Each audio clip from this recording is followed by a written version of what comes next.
First off, rest in peace, neighborhood nip. I ain't crip, but I'm on that neighborhood shoot. Building business, it's that black owned. If you hustle, better hustle till your pack gone. If you work, better work till your back hurt. And if you rap, make it better than your last verse. Yeah, more lyrics.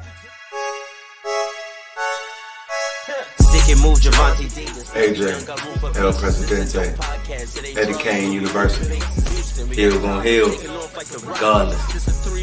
You, Buchanan, Bethel High School, by way of 3-Man Weave, LLC.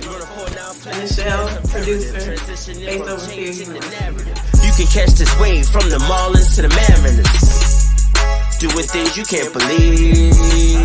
It's the 3-Man Weave. What up? Yeah, I put it in the group. What's good?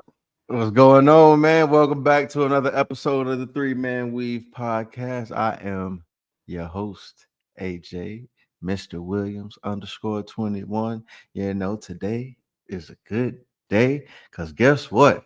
That football season is inching closer and closer and closer. Most people get seasonal depression in the wintertime and the fall time. Hey, this is when I ain't got not a care in the world. The only time I'm mad is after we take a L, baby. And I hope we don't do a whole bunch of that this season. So, who I got with me today? You already know who it is, your boy Hill. And Hill gonna heal regardless, baby. Let's get it. Hey, y'all can catch us on all major podcast platforms, 3-Man Weave, Instagram, Twitter, 3-Man Weave _. You can email us at podcast.3.man.weave@gmail.com. We doing, we getting, if you see the title, we getting right to it. We starting our NFL Divisional series off the rip. We're gonna take it all the way till the season starts, breaking down each division. So let y'all know how the weeks is going to go. Unless some breaking news happens that we have to discuss, we're going to discuss it, in the beginning of the show, and then we getting right to the next division that we plan on talking about. So we want to give a congratulations to all the Americans that participated in the Olympics, that came home with gold, that did their thing, or medals, let's say that, and they did their thing. We want to appreciate y'all and show y'all love, gratification for doing what y'all do. We ain't about to talk about y'all though, but we just letting y'all know this is the most wonderful time of the year. But yeah, I want to get that. And also, we're gonna be doing some other different little sports NFL topic icebreaker things. Like we about to do tonight. We about to get this NFL draft top 10 quarterback going on. You know what I'm saying? Let me get my piece of paper so I can go ahead and say, make sure I record who got the best draft. Yeah, I mean, is it gonna be Hilbert or me? And it's gonna be me, of course. I'm gonna write this thing down like a spades skull right here on this handy dandy envelope, baby. Oh yeah, you taking it old school for real with the hand. With the you better take the chicken out note. Remember them days. So yeah, let's get right to it. And I'll tell you off camera how this go, how I really feel about who gonna get this first pick. But yeah, we got the coin flip simulator, as you see. One side says AJ, the other side says Hill. No need to just try to think no deeper than that. We can go ahead and go right to it. You hear the sound. With the first overall pick, AJ selects the GOAT, Patrick Mahomes. Yeah, I knew everybody was going to get. I mean, we knew Patrick Mahomes was going first. You know what I'm saying? Oh, wait. Did we tell the people the criteria of? Please, before we go further. But they knew Patrick Mahomes was going first, whatever criteria it is. But go ahead. Right? Did we decide? Are we doing this for performance next season, or who we taking for the next 5? For just keep it next season. Just next season. Oh yeah, I'm taking Pat. Even though they did it again. They posted his receiver list, and I'm like, God damn. This is not. Can I throw a curveball early? I should have said something before this. Oh, for sure. Out of one of these picks, you can have multiple, but at least one got to be a rookie. How you feel about that? Oh, easy. We could do All that. right, let's go. Because I might have had a rookie already on this list. That's why I said just as long as you don't take them, and I'm gonna try and be strategic to see how this play out. That's what I'm saying. I got to do it. This wasn't going to be my first pick, but I have to do it. I'm going with Josh Allen. I can respect that.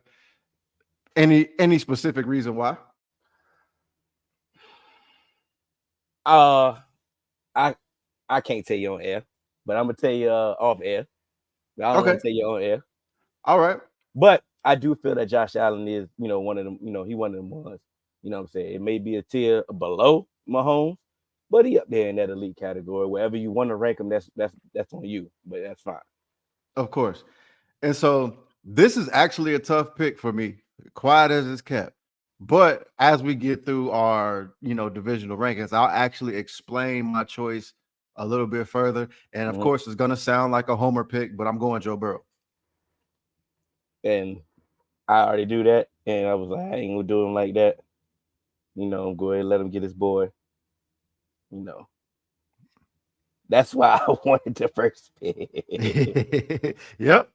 Well, I'm not wasting no time. My second pick is Lamar Jackson. Oh yeah, I'm about to say.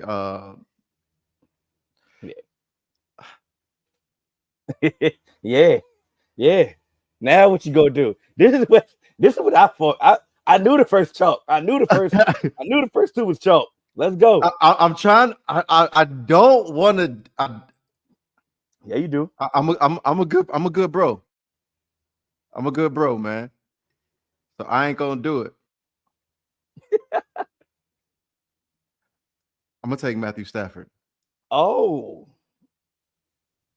okay. I think he's about to have a big year. I think he's gonna have a big year, so I'm gonna take Matthew Stafford. I don't know how many times you're gonna give me a little, This is your one and only. My one and only. So you better do it now. You already know it's the big dog that. There you go. That, you know what I'm saying? I ain't gonna waste no time. I appreciate you though, my brother. I appreciate you. Hey, no doubt, man. No doubt. Because like I said, because now I can reveal. Now you see why I picked Josh Allen first. Right. The kind of all right. There you go. But the board worked out. The board worked out. It did work out. All right. With the number 4 pick in the 3-man weave QB draft, the Winterfell Wolves select Coleridge Stroud. What? CJ Stroud. Oh, hey man, come on. You got me. You got me. Do I want to wait any longer? Hell no. I ain't waiting no longer. Jordan Love. J Love. You know it. That was actually like who I was debating on, either CJ or Jordan Love. And I'm like, nah. I gotta go, Jordan. I mean CJ. I understand. All right. There's a little bit of uncertainty with someone I wanted to pick here because it was gonna be another curveball, but I'm not gonna do it, and I may reveal later why. But if we talking about season-wise, regular season, I'm gonna go Tua. Ooh. Okay. Now, thank you. Go ahead. Come on, Jalen Hurts. Oh, I actually didn't think that's who you was gonna go with. I kind of thought that he wasn't gonna get to me. So I was already mentally prepared to not get him. But when you took Tua, I was like, how long can I wait? You know what I'm saying? Specifically, we talking about this season. You know, so yeah, let's go. Specifically talking about this season, right? Yeah, Jared Goff. I thought I was gonna be the one. Nope. I thought I was gonna be the one to show him some love. I understand. 1, 2, 3, 4, 5, 6. All right, who's your sixth pick? This is where I was going to go. Oh man. Oh, you got me. I think I can still stomach another. I'm gonna go ahead and take my rookie. Excuse me, I'm sorry. I'm going to take my rookie here, Caleb Williams. Okay, I can respect that. I thought I was gonna be able to sneak a couple more picks in before that. You could have, but no, I already drafted Dak, brother. I already drafted. Exactly. But what I will say is you taking your rookie early kind of helps me out because now I can make my picks. And let's see, I went Jared Goff.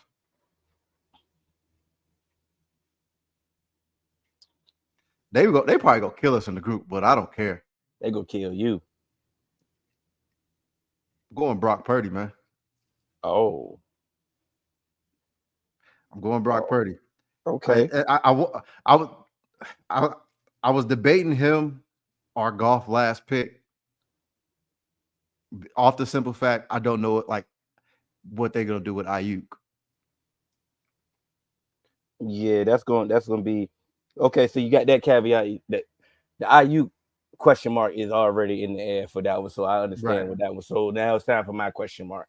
And he probably shouldn't have failed this long, but bro, you in the boot already. Yep. And that's one of the reasons.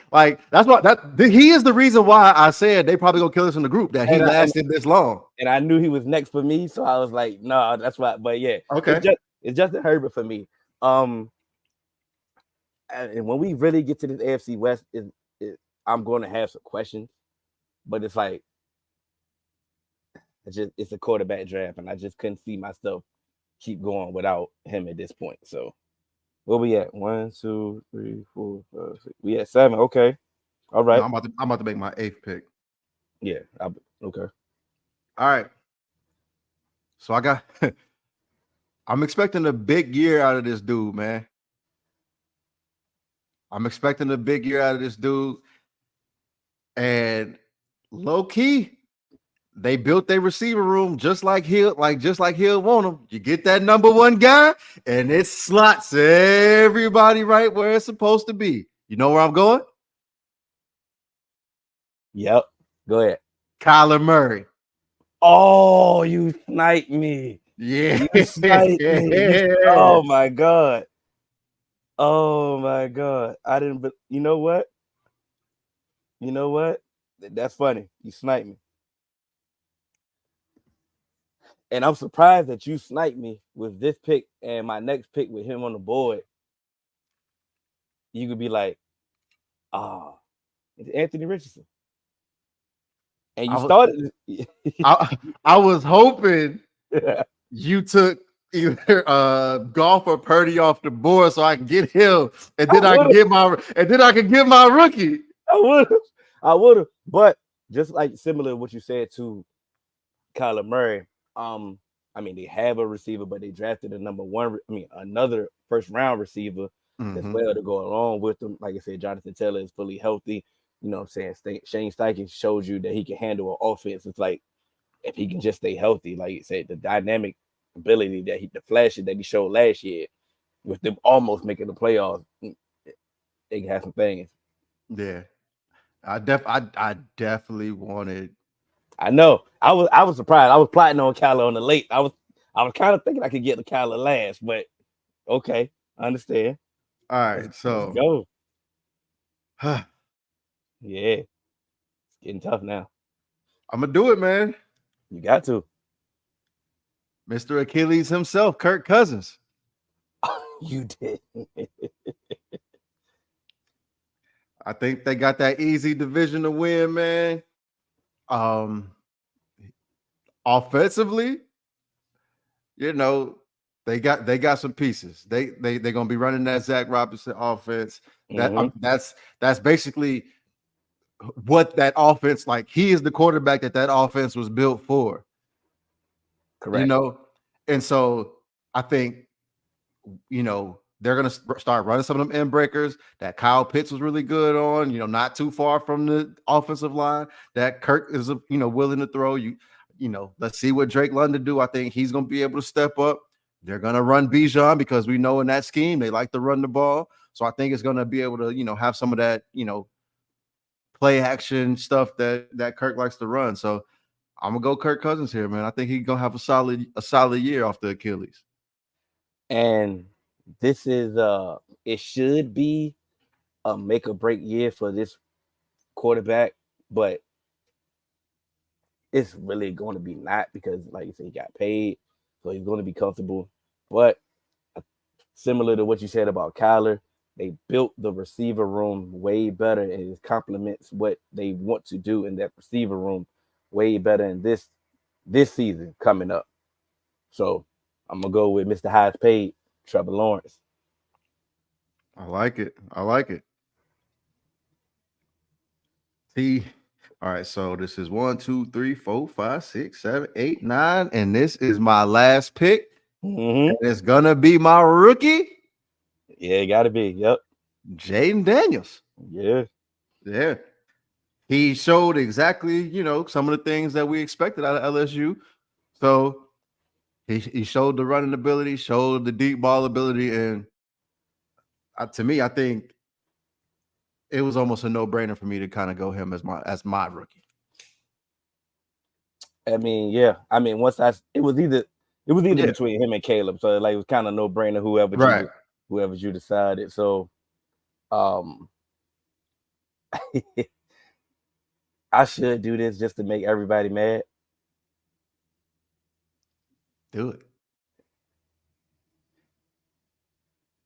Yeah, it's my list. I ain't drafting him. I thought I could have got Aaron Rodgers right here. And I'm purposely not getting Aaron Rodgers right here. I'm letting y'all know if Aaron Rodgers. You know what I'm saying? The free world. If Cannon was on here, I definitely would have just went with Derek Carr just to make Cannon mad. But I'm not. I'm gonna go with my wild card, Will Levis. I like it. Will. When you put the caveat on specifically this season. Yeah, 100%. They did things to kind of, give him some legitimate, pro receivers out there, 1 through 3. So I definitely think that Will Levis is a good pick, and so we still got whoever starts for the Broncos on the board, whoever starts for the Vikings on the board, whoever starts for the Raiders on the board, Giants, Daniel Jones. Yeah. Let's see. The Patriots, either Drake May or Jacoby's out there. Poor Bryce Young. Just whatever. We ain't forgetting yet. We ain't forgetting nobody. Let's go ahead and adjust the elephant in the room. If the Brandon Ayuk trade goes through, would you have picked any Steelers quarterback? I ain't just saying Russ. I said any. Because as of now, before the preseason game, it was a quarterback controversy. But after that preseason game. So I don't know if I would have picked any Steelers quarterback off the strength of if Russ comes in and they try and start Russ, I think they're going to give Russ some leeway. Mm-hmm. You know what I mean?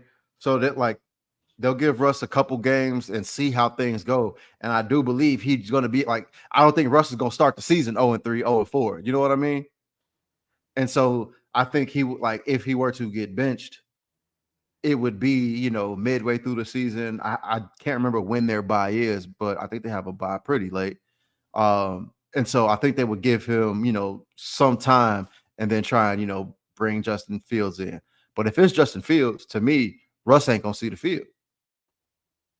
Okay, you get we. Oh no, we're not talking about this division. So yeah, yeah, we'll get there. I'll remember that point. We'll save that. yeah. Would you have gotten Russ if the or a Steelers QB if the Ayuk trade went through? Yeah, I would have. I could have, because I can make a way better argument Right. for a Steelers quarterback than a Will Levis. So yeah.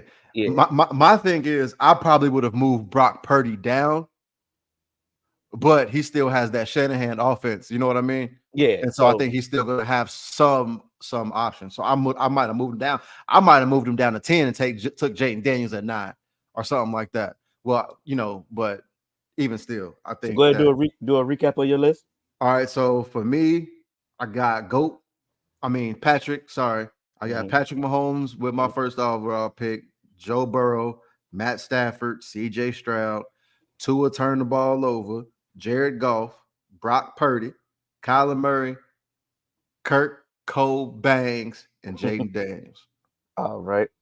Well, my first overall pick, I went with Josh Allen, ended up getting Lamar Jackson, went with Dak Prescott, of course, Jordan Love. I got Jalen Hurts, Caleb Williams, Justin Herbert, Anthony Richardson, Trevor Lawrence, Will Levis.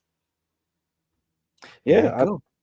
Yeah, once we make the graphic, I think we're gonna have some good conversation on this one, man. Yeah, we might be able to create a poll or something. You know what I'm saying? But I like how we started off with this one. You know what I'm saying? It's a good little icebreaker, good little drag. Good, have some fun, man. This was fun. Yeah, absolutely. Oh damn! I hope y'all can't hear me crunching that ice. Oh, we heard loud and clear. My bad. Yeah, we see the mic. Got a little caught up in the moment. That shit was kind of good. We see. So let's get it. Let's start off. We doing the NFC East and the AFC East. So let's go ahead and start off with the AFC East. All right, we want to start with how we gonna do it? We're gonna start with the first place finisher, last place finisher. What we gonna do? We can keep it how we normally do. We start from last place to first, right? All right, yep, I'm with that. All right, let's get to it. New England Patriots. Let's go. All right, so of course they brought in Drake May, they brought in KJ Osborne, they signed Jacoby Brissett as a bridge quarterback. And then they drafted some wide receivers in Jalen Polk and Javon Baker, who could probably play big roles. They also lost Trent Brown.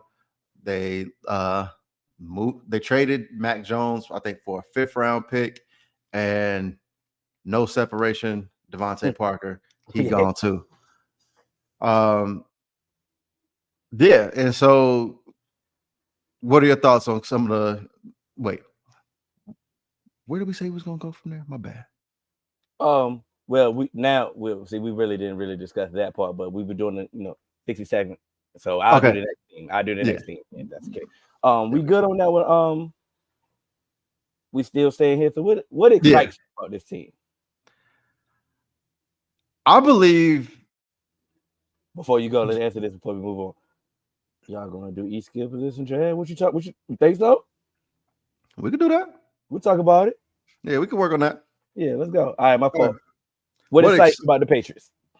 The potential for this offense to actually look a lot better than it did. Because, like I said, you bring in Jalen Polk and Javon Baker.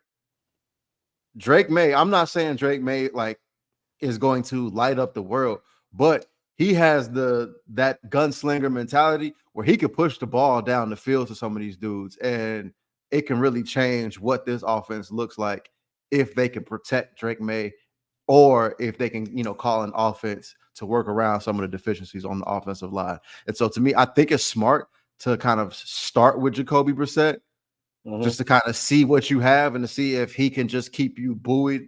But if it starts to falter, I think you could just bring in Drake May and just let him just take his lumps. And I think it would look pretty exciting offensively. And they have the defense to keep them in games.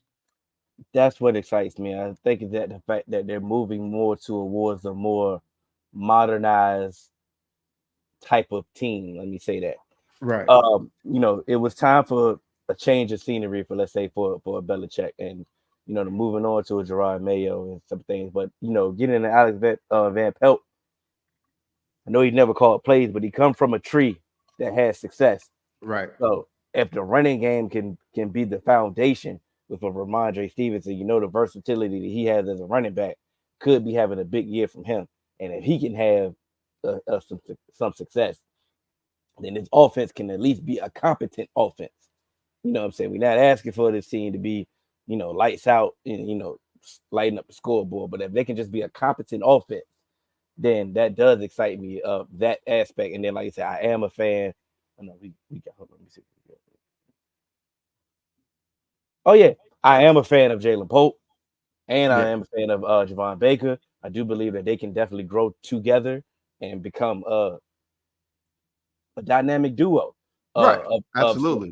of some sort. You know what I'm saying? But give us some time. This year, it may not happen, but but get into KJ Osborne to come settle the room. You still have other wide receivers. That was Jacoby Myers, right? Nah, he and no. Who is it? Raiders. It's a veteran too. They got rid of him, but it's another veteran. It's a veteran because it was what they shopped him in when they was trying to do the Ayuk trade. Yep. I can't remember his name, but we'll figure it out. Yeah. Fuck it. What's next? Oh yeah. Or were you finished? My fault. I was finished. The biggest concerns though. I mean, everything. Because like I said, they're not ready yet. Matter of fact, that's easy. It's low hanging fruit. The offensive line is my biggest concern. Offensive line was ass last year, and then what did they really do to make this better? Yep. You know what I'm saying? That was the thing. It's like, okay, maybe the offensive scheme could help mitigate some of those woes, which is normally from the tree that Van Pelt came from. It normally helps that. So that could be in addition, just off the strength, just a scheme change alone could help. So my biggest concern is his offensive line because of, like I said, you mess around, you get Kobe killed, you throw Drake May out there, and then like, oh my God, you mess him up for the rest of his career. We've seen this happen. So right. Yeah, my biggest concern is offensive line. Right. And so that is my biggest concern, but I'll kind of, what I'll do to kind of reinvent that, I'll kind of just take what you said about the scheme. And as if Alex Van Pelt, what can he do to mitigate your biggest weakness? Because it's your biggest weakness. What can you do to make sure that doesn't, cripple you? Because we've seen teams, work around terrible offensive line. Shit, the San Francisco 49ers don't have a great offensive line. They just have a great player. Yes. And they have a great player on the offensive line that they kind of do everything around, just say, hey, it helps them say like, okay, you do this, you be great, and we'll help out with everybody else. What can you do, to help your offensive line to make everybody else's job easier? So that's my biggest concern with them. So Alex Van Pelt. And at the same time, those wide receivers are still a biggest concern because what if they don't click? Matter of fact, let's use the example of the Packers, how they went out there with those young wide receivers last year. Everybody loves them now, but they had moments where they was it took a minute. It took them a while to really get ingratiated with the NFL, and like I said, it may be depending on them to hit the ground running, because obviously they're fishing for a number one wide receiver. Bad. We've seen what they've offered Brandon Ayuk. We've seen what they've done already. So I mean, for trying to go get other wide receivers. So yeah, and I completely agree with that. But what I will say is one thing that kind of gives me Kendrick Bourne. That's his name. That's the other wide receiver. It's Kendrick Bourne. That's the other wide receiver. But Kendrick Bourne, yeah, that's him. Yeah.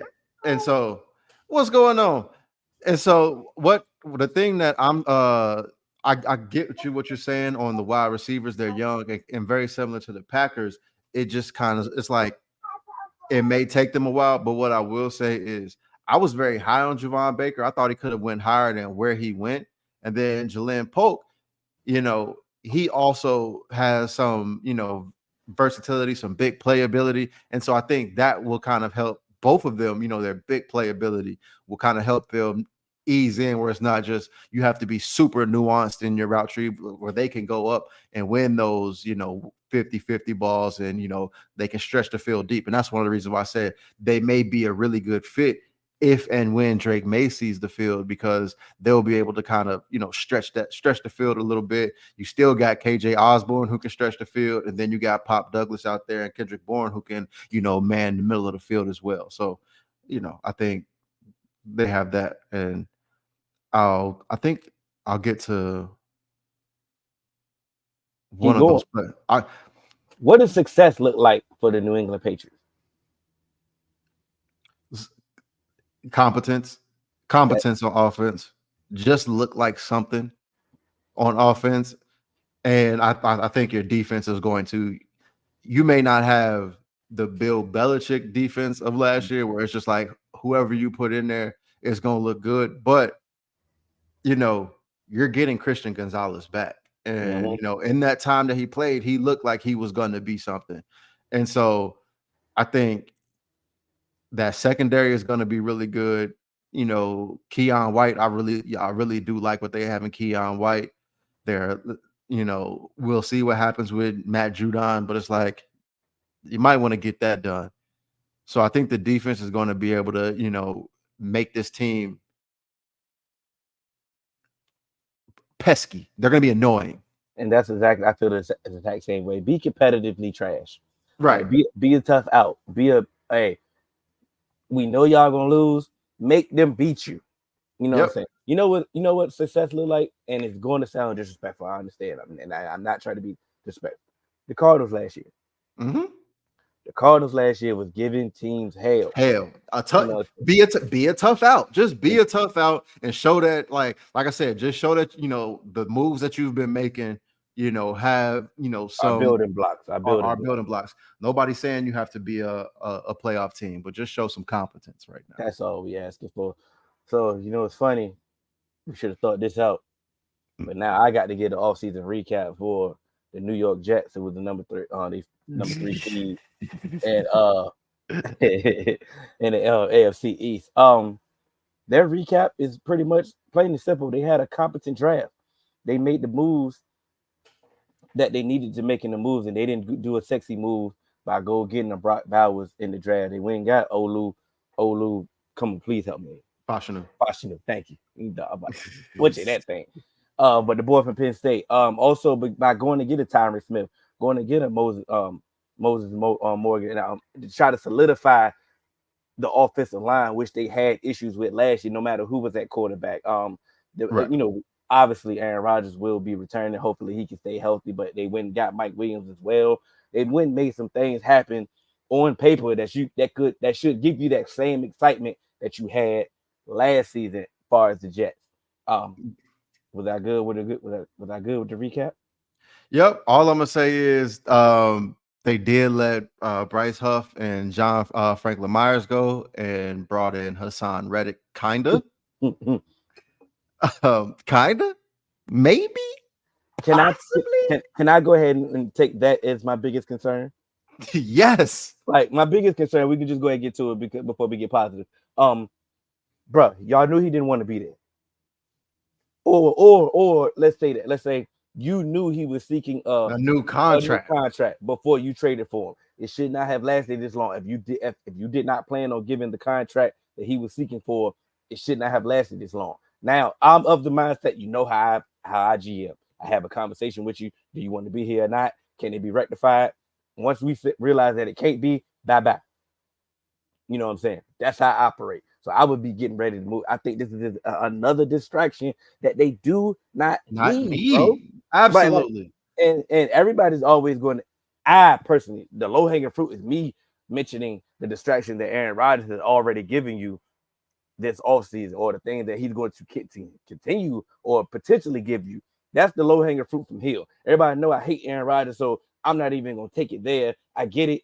That's, we got to move on. But it's like, damn, bro, like, can we figure out something? That's my biggest concern.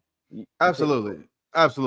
And I understand, like that's a giant concern, to be quite honest, because again, this is a team that, to kind of have some of the expectations that you have, because you don't bring in Aaron Rodgers just to be competitive. You don't bring in Aaron Rodgers and do the things and moves that they made just to kind of get to the playoffs. No, you brought in Aaron Rodgers as a go for it move. And with that defense is a big part of that.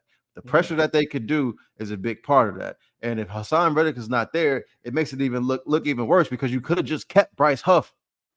You could have just paid him. Yeah. Because my thing is, again, you knew that Hassan Reddick wanted a new contract. That's like going to get Brandon Ayuk and just trying to give him a new contract when he get there, and then offering him, $22 million. Like, nah, player, that ain't even what I was asking them for. Why would I come here for that? Yeah. You know what I'm saying? So it's just like, hey, nah, like, you should have had that worked out, or you should have had a better plan. But yeah, I'm of the mindset. I understand you brought in Mike Williams, but it's a big, that's a kind of move where it's like, how long is he going to be able to be there for you and help you? And, who knows? Tyron Smith, how long is he going to last? At least But you did the smart thing by drafting Olufashinu. That's what I was about to get to. At least with Tyron Smith, it wasn't just Tyron Smith and then drafting Olufashinu either. It's also Morgan Moses. Yes. You get what I'm saying? So it's like, now it's you have your bookends if necessary, and you have a high upside swing tackle in Olufashinu where you can ease him in. Or if he looks ready, you can start him and bring someone off the bench. You know what I mean? And so I think that's why I was saying a little bit different than Mike Williams, because if Mike Williams goes down, I mean, you still have Garrett Wilson, but it's going to look a lot different when, all right, we're just going to tilt the field to Garrett Wilson. Yeah, but it's like, it stopped from, if Mike Williams goes down, it looks like last year, Garrett Wilson in them. Exactly. And my thing is, if it's Garrett Wilson in them and they tilt the field, that's going to put a lot more strain on your offensive line to really, block things up and allow guys to get open. Oh no. I don't know, but what excites me for this team, the low-hanging fruit is definitely the defense, but I'm not going to go there. We'll go with the running game. Yo, did you see Braylon Allen? We talk entirely too much. This Braylon Allen did not look like the Braylon Allen that you saw at Wisconsin. But it's not even. It looked like he was shifty. He was able to move. It wasn't look like he didn't look like Ben Jarvis Green Ellis.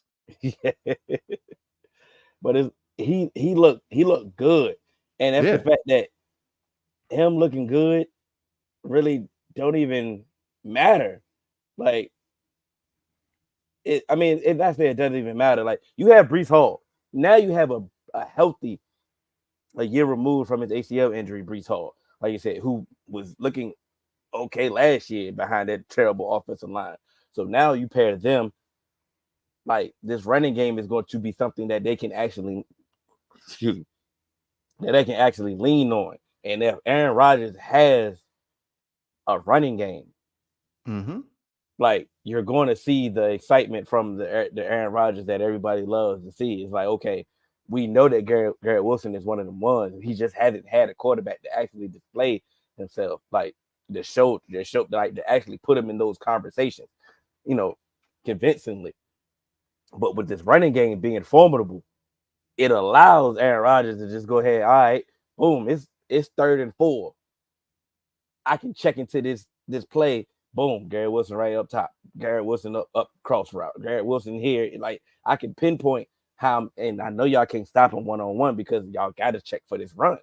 So that's what excites me for this team. Yeah.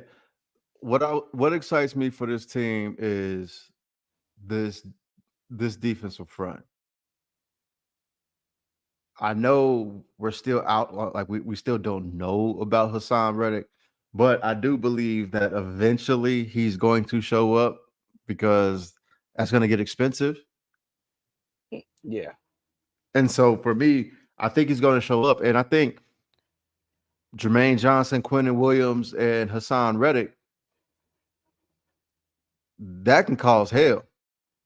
And I think, and then I think pairing that up with, I think if having Javon Kinlaw on, the number 4 guy there, kind of with, along with Will McDonald and stuff like that.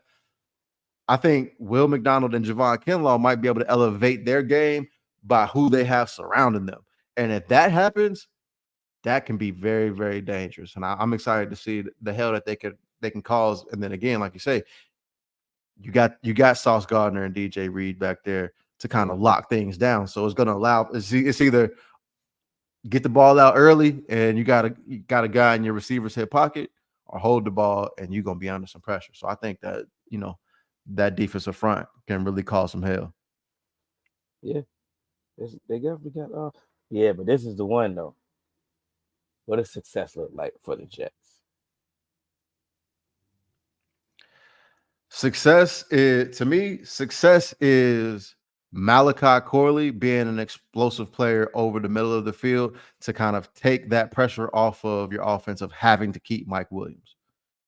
If you can develop Malachi Corley and make him a big part of this offense, I think it takes a lot of pressure off of what you need from Mike Williams and gives you an explosive secondary option in the passing game. And then, like you said, you got Breece Hall, you got Braylon Allen, you got Garrett Wilson. And then regardless of what happens with that offensive line, we know Aaron Rodgers is going to try and get the ball out early. So having an explosive piece that you can get the ball out early to is going to help. Let me know if this is low-hanging fruit or not. Getting to the playoffs and having somebody scared to play. No, because I can understand that, because you don't want it to seem like, all right, you come in as a wild card, but again, we know we know your Achilles heel, no pun intended, is let's just put pressure on you. Mm-hmm. Let's put pressure on you and bracket Garrett Wilson. And there's nothing you can do because we're just going to stop the run game on the way to the quarterback. This is my example that I want to give. The Bucks. The Bucks Tom Brady's last year. Yeah. When they got to the playoffs. And the only thing, of course, they was playing the Cowboys, but the only thing that they could hold their hat on is we got Brady. That's Tom Brady, yeah. We got Brady, right? And, okay, you can't dismiss it, but, okay, the result is helping my point here. But once we got into the game, you realize, okay, man, the Bucks really wasn't that good. Like, right. You know what I'm saying? So what I don't want it to be is the Jets get to the playoffs and then next thing you know it, they just get their ass whipped. Like, right. Again, but I'm not putting these Super Bowl aspirations on them, even though absolutely not.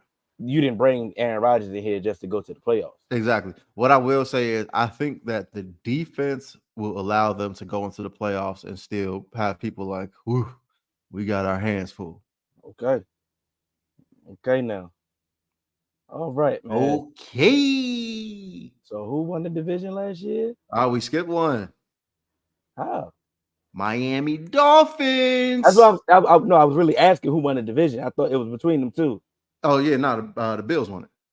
Okay, that's why. No, it was a legit question. I didn't know who was next. My fault. Yeah. So yeah, Dolphins. Hold on, wait. Did the Bills? Yeah, because the Dolphins tricked it off at the end of the season. Yeah, because matter of fact, the Dolphins had to go to the Kansas City play. Yeah, the Dolphins tricked it off at the end of the season. Yeah. Yeah. All right, so yeah, all right. I was on the right path. You was on the right path. So yes, sir.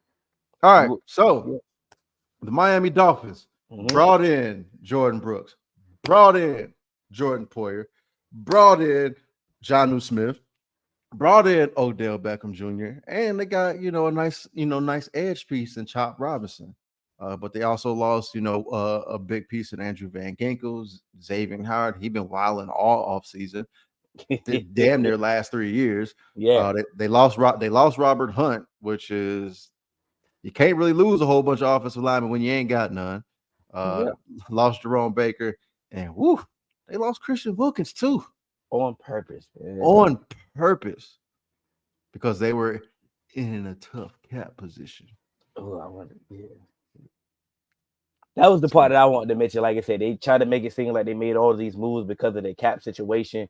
but all the people that you named that they let go, they replaced. And other than Christian Wilkins, and like I said, you just But can't I was just gonna say, yeah, you can't just 1-to-1 replace him unless you would have went to the draft and would have drafted somebody with the upside and potential that they did. But they didn't. I mean, they brought in Neville Gallimore. Okay, in a different scheme, maybe he can, what I'm saying, can show they brought some in Zach. What's his name? Zach Sealer, right? They brought him from they into got him from Atlanta. where? I mean Baltimore.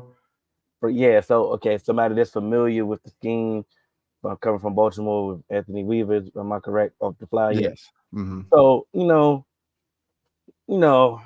they ain't Christian Wilkins. Let's just go Yeah. ahead and just get that Right. out of the way. But can they be something? Yeah. Let's see. Bradley Chubb coming off an injury. You got the biggest man in the NFL, Calais Campbell. They got him back. So it's like, okay, this defense, we know what this defense has to do.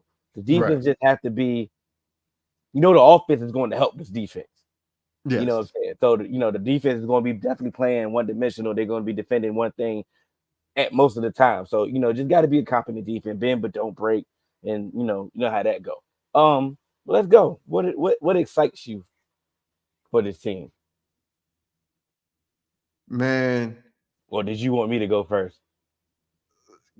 go first, because I want to see what you're gonna say, because I have an idea. What year is this for Mike McDonald? 3? It's year 3, right? Yeah, I think it's year 3. His first year, what happened? Tua was hurt a lot, right? Yep. Second year, Tua had a full season, right? Mm-hmm. And if you look at his numbers, he put up great numbers. Yeah, but he has that stain on his national resume. Everybody is just they waiting for a thought game, and then he's the Achilles. He's holding them back, right? Yes. I'm excited. I'm excited for Tua this season again. Another year 3 in this system. Another year healthy in this system. Some things that he can expand on in this system. I'm excited. I think that excites me for this system. And he got paid. He ain't out there timid. He ain't gonna be out there timid like, oh, we don't. First of all, we don't want him to get hit. The money. We always every time he get hit, we're gonna be a little worried anyway because of his injury history. But he can go out there and play free. You know what I'm saying? Yep. I think, like I say, some of the things that maybe Mike McDaniels. Mike McDaniels. Yeah. With the same things that he didn't do. Maybe he was holding some things back. Or not even holding some things back. Maybe it's some things that now he can expand on. Say every year, you just can't continue just doing the same exact plays, exact things. And like the teams are gonna catch up with you. I don't care who you got out there. So I think it's the things that he can expand on. And if Devin Achane can just stay healthy, if he can stay healthy, wait. That's your fault. That's my fault. Go ahead. Before you get there, Uh-huh. Because what excites me most about this team is the run game. Is the addition of Jalen Wright to this run game. Because if we talk about, Raheem Mostert got to stay healthy. Okay, well, he ain't got to carry a whole bunch of times. And if he does get hurt, you got Devin Achane who runs a 4.2. Oh, well, guess what? If he can't stay healthy, you got Jalen Wright who can run a 4.2. Yeah. So to me, the addition of always having that fast, body in the backfield as well, and then you can also interchange them and have 2 of them on the field, line somebody up in the slot, run motion, run all types of, misdirection, because you got Jalen Waddle, you got Tyreek Hill, you got Devin Achane and Jalen Wright on the field or something like that. This can get scary. And you can't stack the box. You cannot stack the box. So this can get scary. And then, so that's one of the reasons why I wanted to see what you was going to say first. But that's, to me, I think that adds such a deeper bag to this team that is an underrated move that they made, bringing in Jalen Wright with that pick. As you can see, the thing that we try to continue to do is like we're not going to continue to try to take the low-hanging fruit. But I'm going to give myself an olive branch. I believe I had to take the low-hanging fruit right there when it comes to Tua. But when it comes to Tua, like I'm not about to be an apologist, but like he gets a lot of negativity like thrown his way. It's like, okay, it was warranted. Like, bro, you're hurt. Like, we was literally worried about your career at one point. So I get the concern. Okay, boom, you had one full season that you stayed healthy. You played full 17 games, and you did your thing. Okay, another one. Yeah, right. You know what I'm saying. Can I throw in a bonus one here? Yeah. When it comes to staying healthy, I'm excited to see if Odell Beckham can stay healthy in this system, because he had his moments in Baltimore, yo. Yeah, yes, he did. He had his moments in Baltimore. And, just think about the pieces that was around him in Baltimore. If he can stay healthy in this system with what they got around him, like I said, this could get spooky. Because the expectations are definitely, low when it comes to him. But then, like you say, when you look at it, you're like, hold on, we might have to start respecting him way more than what we thought it was. You know what I'm saying? Yeah. I agree. We didn't do it. But the biggest concern, and we'll let you go first, because I think I kind of know where you're going. My biggest concern is Teron Armstead. I knew it. That's why I said I knew this where you was going. Toronto, because I alluded to it earlier on purpose. The San Francisco 49ers do not have a great offensive line. They have a great player. Yes. And then it allows them to open up everything else, because they know we ain't got to help him. And Teron Armstead, when he is healthy, is a really, really, really great offensive tackle.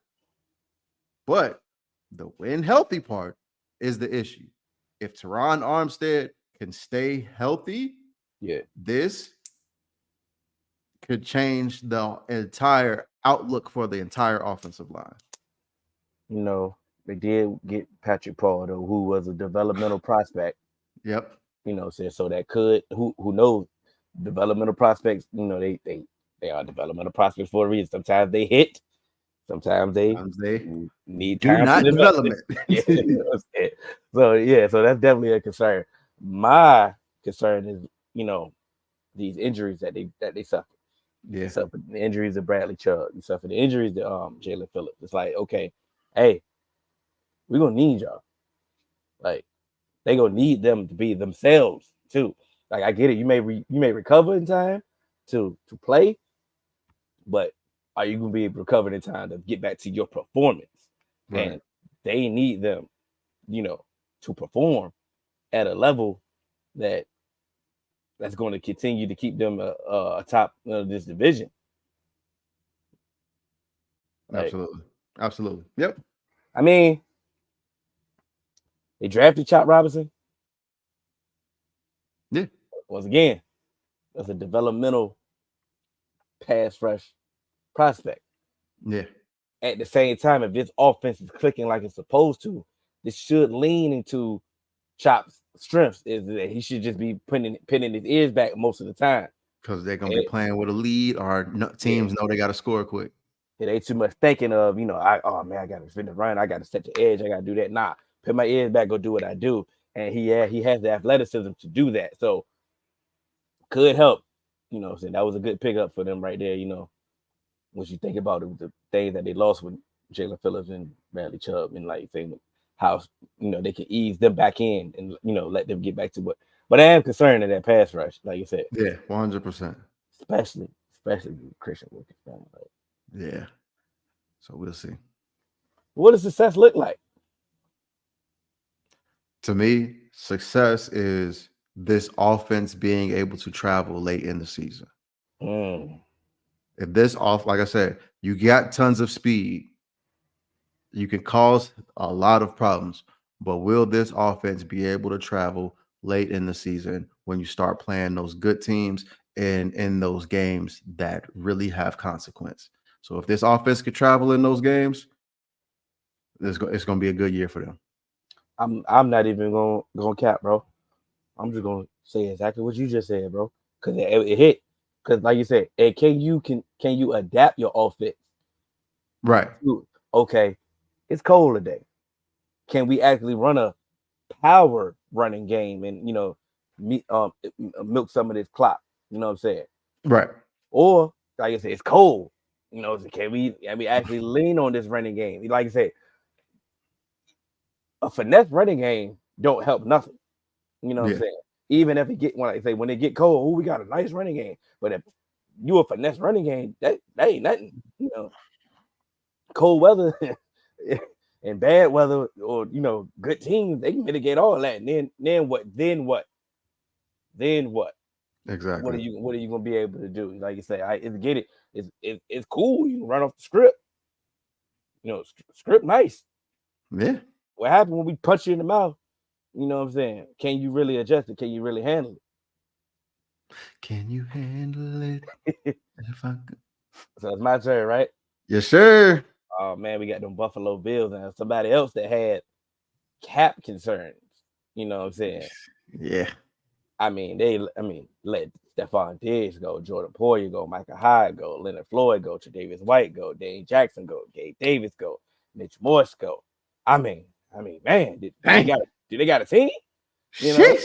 That's when Madden just start putting players on your team. You be like, damn, who is that? Why y'all reorder my depth chart? And they went and got Curtis Samuel to help out. We got Mac Hollins, still got Khalif Shakur was trying to ascend. We got Connor McGovern, drafted our guy Keon Coleman. The offseason on paper looked like a step back. It looks like it doesn't look like a rebuild because they didn't fully embrace a rebuild. This looks like a retool. Right. It looks like a retool season. And teams have that. Certain thing, they went all in. They went all in a couple seasons back to back. And the repercussions of going all in, sometimes you just got to reset. You know what I'm saying? Resetting, retooling, it's not the same thing as rebuilding. You know what I'm saying? Right. Certain things that just didn't hit. Like it was time to move on from certain people, certain players in certain, certain situations. It was time to move. Okay, this didn't work. Okay, it's time to move on. It's like, okay, instead of we can't just keep piling on the same situation. I'm sorry, I took too long on the off-season recap. I'm sorry. No, you good. What excites you about this team? What excites me is can this it's gonna be an oxymoron. What excites me about this team is can this team be boring? Can this team play boring football? Listen, because James Cook took a step and they were able to lean on the run game a lot last year. You bring in Ray Davis. Yeah. And so now you compare James Cook and Ray Davis. Can you be boring and really stick to the run game and really take some of that pressure off of your receiving core that you were once so heavily relied on, and now you're asking to honestly have Keon Coleman be your true number one receiver who is a rookie. Mm-hmm. And so can you play boring offense and line up in 12 personnel, use Dalton Kincaid and Dawson Knox, lean on teams, run the ball, play action over the middle to some of your tight ends, and really grind out those yards? Can you do that? And so that's what excites me, to see if they can change it, or if they're kind of going to get so excited, hey, Josh, go be Josh type thing. And that's what excites me, is I think they learned from last year when they had to go on that run, when everybody was down, when everybody was like, oh man, Josh Allen's a turnover machine and this and that, and it was looking bad. Like I said, we had a whole factor cap where they missed the playoffs. Mm-hmm. You know what I'm saying, at that point. And they went on a run. They beat some good teams on that run, but like I said, they changed their stripes. They went more to a more run-oriented offense, and they started leaning on other things. And then they allowed that the less that they add from Josh, they actually got more from Josh. Some of those exciting plays came at the right time, and he started running and started doing some things and started putting the team, when it looked like he was putting the team on his back, it came at the time like, okay, hey, Josh, be elite. So it's like, if he can understand when to do those moments, this team can still be the Bills that you think that the Bills are. You know what I'm saying? But if he has to understand those moments when they need him to be Superman, you know what I'm saying? And sometimes this team could just, hey, bro, we need Clark. We need Clark. Yeah. Now, hey, we need a Superman to go out there and not in the moment. You just throw a pick, and it's like, bro, we didn't need that, bro. Yeah, like you got to be smart. But I'm excited for them. The fact that, like, I think he's going to be free. I think he has, I'm not really go deep on the relationship between him and Diggs and all that. Like, I think that's a little bit overblown anyway. But I mean, hey, he has a reputation, and he ain't gonna get over that reputation until either he wins or he retired. So it is what it is. Even bro, they had him talking on the that's not the division. We'll get there. Yeah. But I'm excited. But at the same time, he concerns me. like he's led the league in turnovers before, multiple times. He led the league in interceptions before, multiple times. Like it could be a situation where he could be pressing. He could be like, nah, they need me. Like, you know what I'm saying? He could go out there and then, like, they don't really have the coach on that sideline to just reel him in. This is a personal. Josh Allen has to come through he has to recognize this. You know what I'm saying? Because if that was the case, they would have fixed this issue. You know what I'm saying? If they had the coaches on the sideline to do that. You know what I'm saying? I think he's the gift and the curse. You know what I'm saying? But that's what makes him elite, because his gifts, they be gifting. Absolutely. My biggest concern, it's the left hand washes the right and both hands washes the face.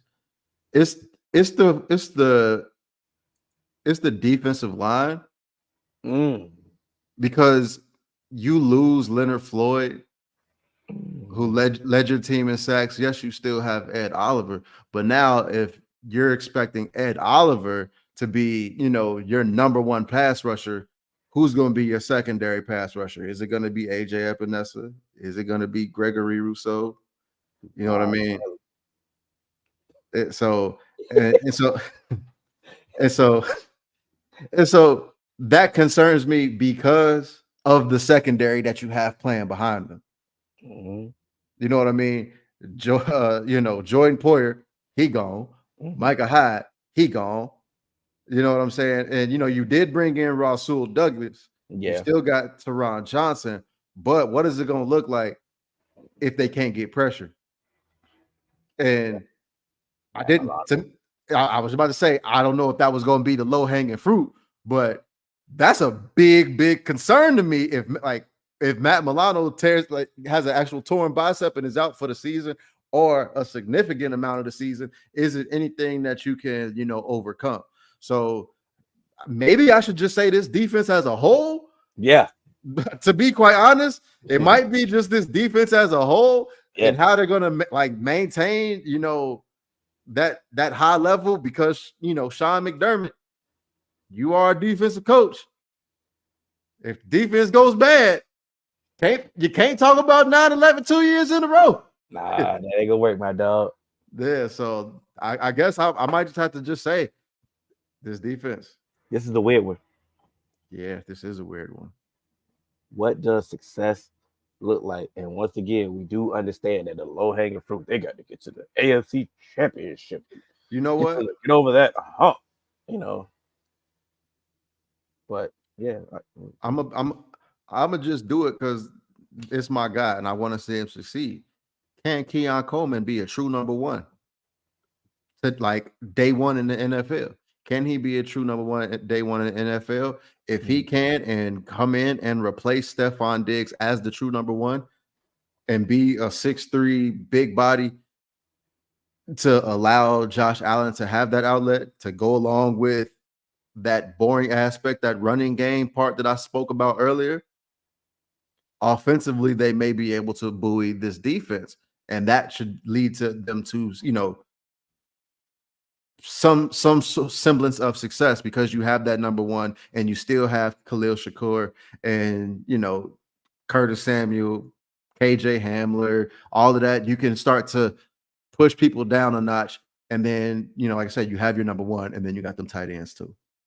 You know what thing when the Bengals beat them in the playoff, one of the stupidest comments one of the players made was, "Y'all lucky it wasn't snowing, or the weather played." Yeah, we was lucky. We was lucky that it was snowing.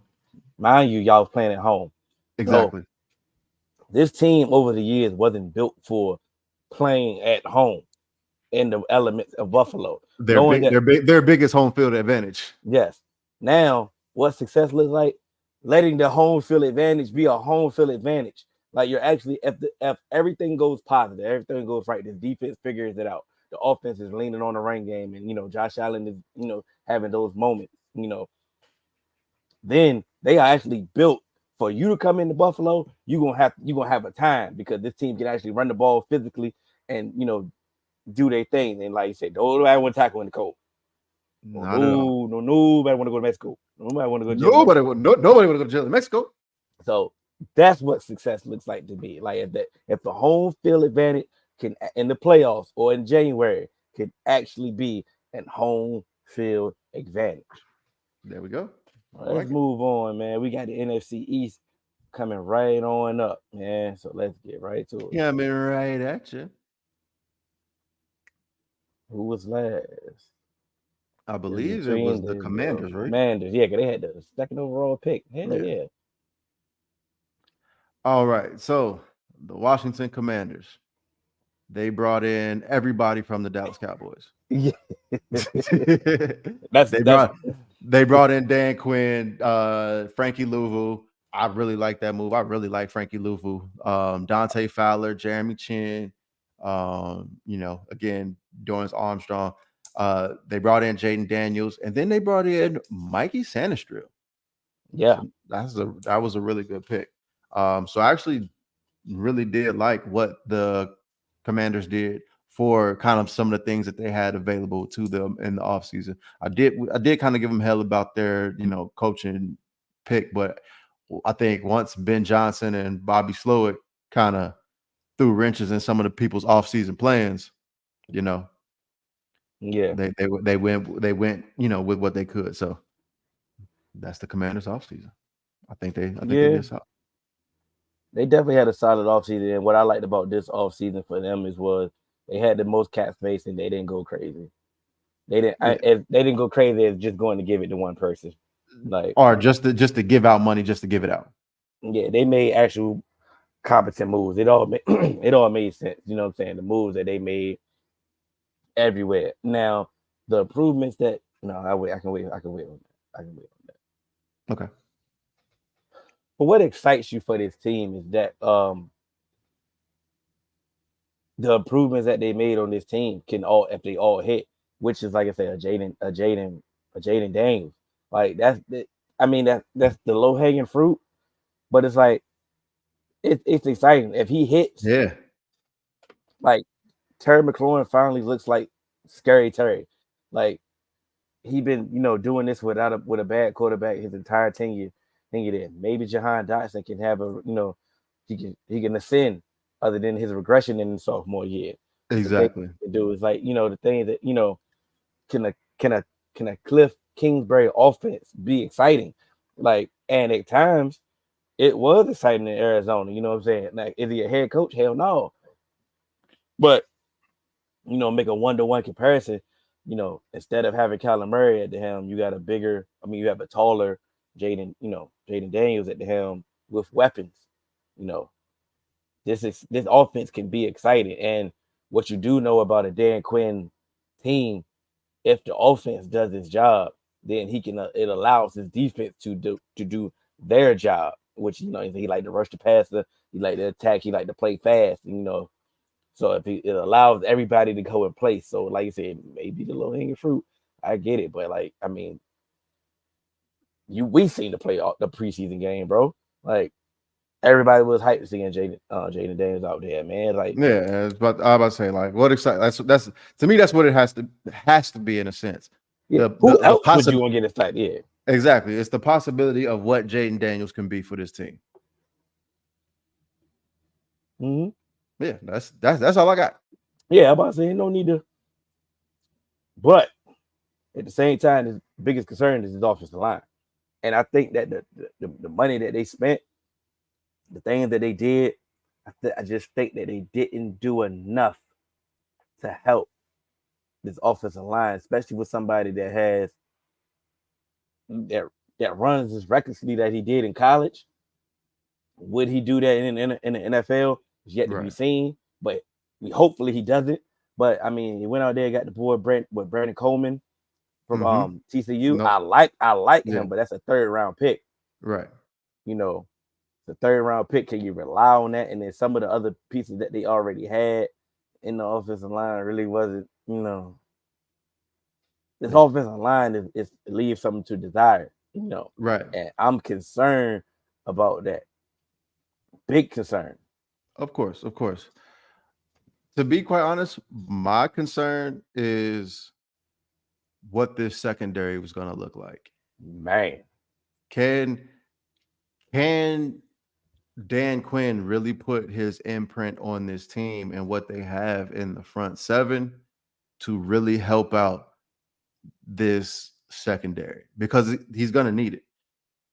And so that's really what I want to see. I think this team is going to be able to stop the run pretty well, especially with Mike Sanistrill. Hear me out, because I think you'll be able to play him in like what he likes to do in the nickel slot as one of those Mike Hilton, like they were saying, he's a little Mike Hilton, and Mike Hilton was one of the reasons. It was Mike Hilton and DJ Reader, but they were one of the reasons why we had so much success in that 2021 season and 22, because you had a nickel who could come crash down in the box and make tackles in the run game. But that pass defense, that's when it's really going to look like, hey, what's it going to do? So Dan Quinn is going to need to figure out a way, and I think he has the pieces to do it, to get pressure with that front 4. But he's asking for a lot of Cleveland Farrell and Durant Armstrong. And Dante Fowler as well. I let the stain of him not stopping the run in Dallas pour over to what's going on into Washington. And I'm like, hold on, bro. You got Deron Payne. You got Jonathan. Like, bare minimum, like they're not going to have the same. They should not. Let's say they should not have the same run concern that they had. And here's another thing that I say when it comes to the run game. You mentioned Deron Payne and Jonathan Allen, but I also want to bring up Frankie Louvu again and Bobby Wagner. He may get cooked out there when it comes to the pass. Yeah. But he's going to be able to come in those run fits. Him and Frankie Louvu are 2 extremely smart players. And so they're going to be able to fit the run. So like I said, having that front that you have with your linebackers and, having Mikey Sanders still out there, I think that's going to help you in the run game. But again, like I said, that secondary in that pass game, one of those things. But what does success look like, man? Success looks like that offensive line playing above their head. Can Cliff Kingsbury and Jaden Daniels work in tandem to make it look like that offensive line is better than what it really is? And again, offensive line may be low-hanging fruit, but if you can get Andrew Wiley, Sam Cosmi, and Tyler Biotish to play like serviceable NFL players, this team can be this team can be pesky. This team can be annoying. This team can be very in that similar vein to like we talked about with the Patriots, in a sense, where it's like, just be competitively trash. I think I'm sorry. Go ahead. I think success looks better than that for them. I think just look competent, bro. Look like a football organization. Look like things that What that is what I said about the Patriots. It was like look competent. Yeah, but we was specifically talking about football looking competent. Okay. But I'm talking You're right. I'm talking about that. I'm like, coaches that are actually coaching. Like you say, we don't have this glaring hole of players quitting on this player, or this coach don't look like this. Oh, we got a concern with this coach. He complaining about this coach, and then the front office not doing this, and then the owner is going crazy. He's saying this. He sexually assaulting people and all this stuff. You know what I'm saying? I know those days is over, but are they over? You feel what I'm saying? I know these are whole new people. If they ain't over, Magic gonna be like, I ain't gonna be there. Well, and I get these are totally new people that have nothing to do with that past situation, but that's still staying on your rep at this point. Exactly. Like I said, can they just operate like a normal football franchise? And if they operate like a normal football franchise, then everything will work itself out. Yeah. You know, say they wouldn't be last in the division. They wouldn't be picking number 2 overall multiple times since we've done this pod. Like, you know what I'm saying? They wouldn't be doing this thing. Like I said, they look like a competent franchise. And like I said, everything will work itself out. The football will work itself out because, like I said, they made competent moves everywhere this offseason.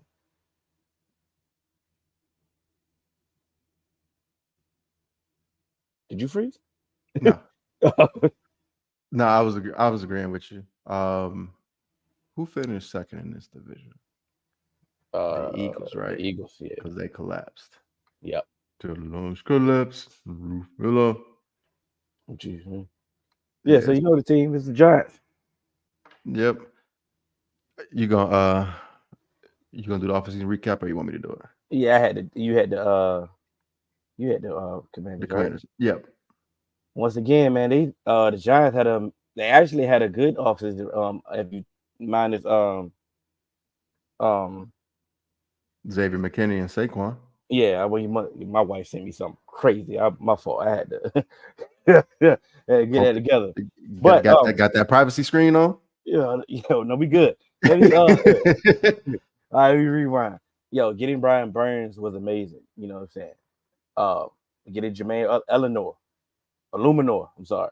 Hell, getting Drew Lock, even though he got hurt, was that was a good move. You know what I'm saying?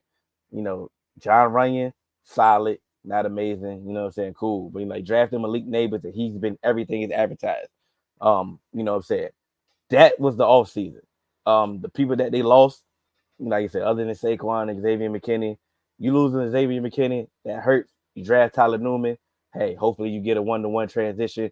Like you said, you purposely lost Saquon on purpose. So like there's no need to have exactly crowd for spoiled milk, because that's exactly what you did. But yeah, that's the recap. That is a really good recap. So what was it? What excites me about this team? Yeah, I'm sorry. She's talking crazy. Yeah. What excites you about this team, though? Man, so what excites me about this team is, again, can you slot everybody into their actual position? Now, you brought up Malik Neighbors, so now you bring in Malik Neighbors. You got Jalen Hyatt, who can stretch the field. You got Malik Neighbors, who can win on every level of the field, and you got Wan'Dale Robinson. So now it adds a little bit of diversity to a receiver room that kind of had just a whole bunch of slot players. And so to me, yes, Daniel Jones is still Daniel Jones, but can Daniel Jones just look like an NFL quarterback? If he can look like an NFL quarterback, this receiver room can help him out even more, because they have the big playability in Jalen Hyatt and Malik Neighbors. You got guys that can stretch the field. And yes, you purposely lost Saquon Barkley, but they may not be able to come down and stack the box on you because you got these receivers in their respectful role. So offensively, it provides some hope, and that kind of excites me. Pause. You're on mute. I'm sorry. Yeah. Malik Neighbors. No. Brian Burns and Kayvon Thibodeau, Dexter Lawrence. That's scary. Like, make my nipples hard. yeah, pause that. That right there. Even though I'm not sold on a secondary at all. Oh no, absolutely not. But like you said, when you have a front like that, that helps. Man, that helps tremendously. You know who really needed this front? Wink Martindale. Yes. with the corners that they got, Yeah. had they had this front and the pressure Wink was gonna bring, Yeah. man, listen, who cares about the secondary? Yeah, that was it. Yeah, That's who really needed it. But yeah, nah, that's a hell of a a trio there. Kayvon, Brian Burns, and Dexter Lawrence, and then Raheem Nunez Roches. He ain't no slouch. You know what I mean? Like he's a solid defensive tackle, and they still got Boogie Basham. They still got Jordan Phillips. So there's a little bit of depth there as well. So I think this defensive front can cause hell. Like I say, you can just if you can't disguise that coverage in the secondary, they just gonna drop back and throw it anyway. But if anybody got to hold the ball too long, it can get ugly, and that's the biggest concern, to be quite honest. Do we have to say this? Like, or is this even a concern at this point? Like, bro, it's Daniel Jones, bro. Like, and I'm sorry. Yeah. I already mentioned that the secondary. I don't believe in the secondary at all. Like I said, Right. So that's a concern in there. But like, can Daniel Jones do something? Like, they already got gassed up by the year that they made the playoffs. You know what I'm saying? Mm-hmm. A year ahead of schedule from their rebuilding process, and they're still searching for that lightning in the bottle that they hit. Like, can he even do that anymore? I don't know. Coming off a neck injury last year, coming off an ACL injury, like these are injuries that like you don't really just like immediately bounce back from. You know what I'm saying? Man, is Devin Singletary going to be good enough to hold the run game down? Nah, the boy from Oklahoma that they had they drafted last year, is the running game going to be Eric Gray? Eric Gray, like Tyrone Tracy, he escaped a major injury. So he escaped a major injury, but it's still an injury, like I said. So if this running game is going to be good enough to help Daniel Jones, like I said, we get it. Malik Neighbors everything is advertised. He's great. He's good. He's going to be the next Odell in New York. We get it. But damn, if you can't get him the ball, I mean, that was one thing think about it. That's what Eli was doing. Yeah, just getting he was getting him the ball, but that was it. Yeah, he do nothing else. Him and the other team. Yeah, so like, what are we doing here at this point? Like you said, that's a concern, bro. Like, I'm sorry. Yeah, 100%. All right, so what's next? The biggest. What does success look like? All right. Okay, wait. Now I got it. You want to know what success looks like? The system looks the system looks good. Everything looks good. But Daniel Jones doesn't, and you draft high enough to pick a quarterback. Because you can get out of Daniel Jones' contract, because this year it was a $69 million dead cap. You wouldn't get rid of Daniel Jones. But next year, it's a lot more palatable to get out from underneath Daniel Jones' contract at a $22 million dead cap. And you may not even have to get rid of him, but just pick high enough, just get high enough to where you can grab one of those upcoming quarterbacks without giving up anything. And you still may be able to have the ability to allow Daniel Jones to play out the rest of his contract. Play out 2025, let's say. Play out 2025, let your rookie quarterback sit. And hopefully you get your quarterback in the future. That's what success looks like to me, because you got to get out from under Daniel Jones. I'm gonna stay positive.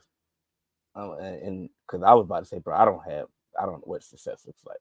But what success looks like for them, this defensive front reminds you of the glory days Okay. Kayvon Thibodeau, say he out here looking like Michael Strahan.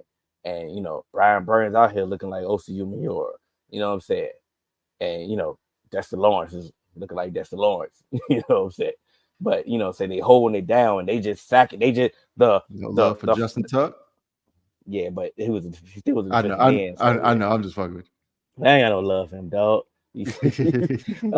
But if that defensive front looks like the glory days, which carried that team to success, like it's the reason why they have multiple Super Bowls in the Tom Brady era, is because of that defensive front. If they one of them, you know what I'm saying? Because who was the corners for those Super Bowl teams? Exactly. Nope. Prince Amukamara, wasn't he out there? He was on one of them. One of them. Yeah, there you go. Yeah, that's just because you one of them draft dudes, and that don't mean Prince Amukamara was good. Like, you know what I'm saying? That don't mean he was good. But that's my point. Like I say, that secondary won't nothing to be desired. You know what I'm saying? That front was the one. That front did his thing. So that's what success looked like for them. Okay. I can definitely rock with that. We did a way better offseason lineup this time because it lines up perfect for us. Exactly. Yeah, we getting there. So go ahead, talk about your boys. The Philadelphia Eagles. All right. They lost Kevin Byard. They lost DeAndre Swift. They replaced DeAndre Swift with Saquon Barkley. They brought back CJ GJ. They brought in Bryce Huff for the Chiefskies. Yeah. They brought in Devin White. But they also lost two stalwarts in Fletcher Cox and Jason Kelsey. And then they really did a lot to bolster that secondary and bringing in Quinyon Mitchell, a lot of people's draft, darling, and Cooper DeJean. So I think that this offseason, the Eagles did a lot of good things when it came to just replacing guys that they lost. And they did have a plan with kind of their offensive line and replacing Jason Kelsey. It was almost like, Cam Jurgens. He was going to be kind of that guy in waiting who knows it's going to be hard to replace a Hall of Famer. But, you lost Fletcher Cox, but you had guys in waiting in Jordan Davis and Mr. Speed Racer. Like I said, you lost Kevin Byard, but you brought Chauncey Gardner-Johnson back. So I think that they did a lot of replacing guys with comparable pieces and then took a step up when they brought Saquon Barkley in, possibly for DeAndre Swift. Yeah. That's a great recap. I mean, because like you said, if you're an Eagles fan, like you said, the offseason, as far as the player acquisition part, definitely excited you, man. You know what I'm saying? It was like I said, one Howie season, like you said to say. So, especially when it got to like some of the contracts that they got done and everything. Like I said, everything was off season was definitely great. So what excites you for this team?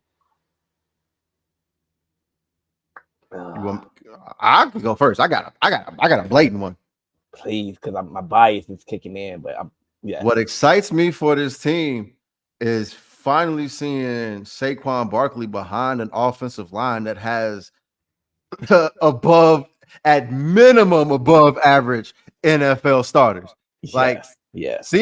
And then we always say, if you have a running a mobile quarterback, it's going to elevate your run game. So having Jalen Hurts in the backfield with Saquon Barkley and the guys they have in front, and you can't stack the box because you got AJ Brown and Devonta Smith.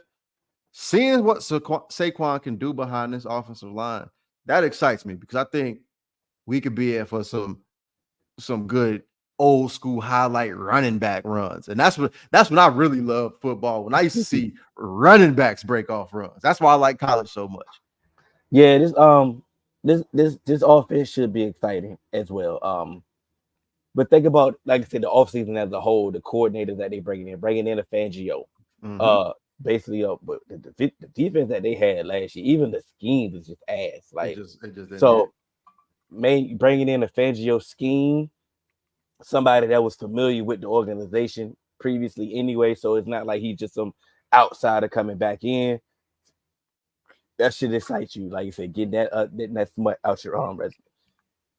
Getting Nick Sirianni, getting him away from the offense should excite everybody, even if, you know what I'm saying, I personally have concerns about Kellen Moore. But if we speaking from a Philly point of view, you should have excitement for what he brings. With these weapons that he have at his disposal, he should be able, at the bare minimum, you know what I'm saying, it still should be a top 10 offense at bare minimum, even if you got concerns.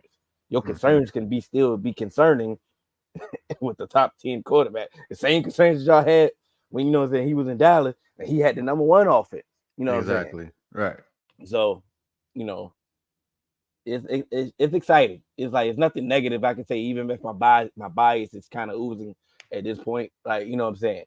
It's nothing to negatively say as of now, based off the moves that they make. If anything that you possibly could be saying would just be hate. That's why I was just hesitant to just say it. But you know what I'm saying? You can still have concern because we getting there. For sure. Because, hey, bro, we cannot keep minimizing the Nick Sirianni and Jalen Hurts relationship. Yep, that was my biggest concern. So we can move through this real quick. All I was gonna say is, did Nick Sirianni lose this team already? Is it too far gone to be repaired? Because if so, you know, the thing is, winning cures all. Winning cures all. And then it sounds funny for the team that just went with 10-1 and had a historic collapse that they had. And Bomani said on his podcast, bro, teams don't unquit. You know what I'm saying? With him still there, like, can you repair the relationship? The best thing about it is now he's just really head coaching. Yeah, like, it's Kellen Moore's offense. I get it. Brian Johnson was the offensive coordinator, but he wasn't. It's already been reported. He wasn't running he wasn't running the things that he wanted to run. He was running what Nick Sirianni told him to do. It pretty much was a Nick Sirianni thing. You know what I'm saying? So that's what caused the confusion, the controversy there. So now you bring in somebody that interviewed for this job before. Kellen Moore interviewed for the head coaching job before. This front office hired him. Nick Sirianni didn't hire him. You know what I'm saying? Also bringing in Vic Fangio. Yeah, he was a former head coach, so you got two interns sitting there. You cannot afford to start slow. It's just when, any bumps in the road early, you cannot afford that at all, because the team has already quit on you. They definitely don't say. They definitely not gonna just start rallying around you after they've already quit on you before. Exactly. So, because if your message is falling upon deaf ears, it's gonna look bad. It's gonna have to hit early. Yeah. And that's what I like about Howie. Howie made it sure that it ain't Howie's fault. Yeah. Howie, hey, look, I gave you the ingredients, bro. Bro, you are the chef. Yeah. Everything you need is in the refrigerator. I gave you everything. Quality. Hey, quality music. You know what I'm saying? Quality street music. This is going to be funny as well, though. Because what does success look like? Success looks like the offense looking like Shane Steichen is there. Oh, man. If this offense can look like it did with Shane Steichen, the efficiency that it had, I think this team is good. I think they'll be fine. So to me, that's where it all starts. I think it's on the defensive end, bro. If what success looks like for me, if Fangio can find a fountain of youth, because what happened in Miami, you had pieces in Miami, right? And they was ready for you to leave. You know what I'm saying? That's a testament to you, in my opinion. You know what I'm saying? For sure. And like, I went back and forth on that, but to me, it was like the offense was such a bigger piece to me, because to me, it was either that or can you turn Quinyon Mitchell into one of them ones? But the reason why I kind of disagree with you, like as bad as the offense stalled at times last year, AJ Brown was still beating somebody deep every week. Devontae Smith was still beating somebody every I week. get that. They were still putting up points, even as hobbled as they tried to make Jalen Hurts look like. He was still coming out in the clutch on certain times. He was still making those plays. You know what I'm saying? So at bare minimum, even with the stitching that they had in the offense last year, they were still competent. Bro, we seen this defense, bro. Nobody could cover. Bradbury's still out there somewhere. You know what I'm saying? Getting cooked. You know, right now, as of now. Right. As of now. As he's learning safety. Slay getting older. Of course. Slay And getting older. that's why I think Quinyon is such a big piece. But the reason why I say the offense is because it also plays into our biggest concern is if this offense looks like it did with Shane Steichen, I think that alleviates that tension and the tension and attention that we are giving the Sirianni Jalen Hurts relationship. Yeah, but I mean, and it also probably saved his job. Yeah. But this defense is ass. Where did they go? Oh yeah, ass cheeks. No, three downs ass. Because it's funny, even though like when it was bad last year, they tried to go to the Matt Patricia. You know what I'm saying? Even though, you know, I mean, that won't nothing to be excited about, but you know, damn, they had a plan B. What is the plan B if this defense is ass? Like, what if Quinyon Mitchell don't hit, or he's slow to get going? What if Big Play Slade is just giving up big plays? You know what I'm saying? Chauncey Gardner Jr. Johnson got a little injuries. You know what I'm saying? He was good in Philly. You know, Cooper DeJean just came off pup. You know what I'm saying? We don't even know if he, we don't know. It's questions. You know what I'm saying? And on top of that, Devin White, he ain't been good since the Super Bowl run. Exactly. Jordan Davis, you looking like a bust, to be quite honest. Like, what are you really doing? Jalen Carter, you know what I'm saying? He's a beast. He runs out of gas. You know what I'm saying? So with them not having Hassan Reddick, we don't really know what Bryce Huff can he handle more snaps? Yeah. You know what I'm saying? It's a lot of concern. And like I said, if this defense ain't stopping nobody, like it's putting too much pressure on a situation in an offense that already got, you know, pressure in itself just to, you know, get it together. But that's it. Yeah. I like how we got there. All season recap. Dallas Cowboys did nothing but piss everybody off in the fan base. You know what I'm saying? They did nothing right. They let players go that were replaceable players. You know what I'm saying? But you should have replaced them, and then they just relied on the draft. They had a good draft on paper, so you know what I'm saying. It looks everything looked promising. But the thing that they should have done, they just played in everybody's face. You know, they kept saying all in, and they did everything. They did the total opposite. They tried to make it seem like his all in was paying his own players, and we still don't have a contract for Dak, CD, or Mike, like I said. And we are, how many weeks are we in training camp?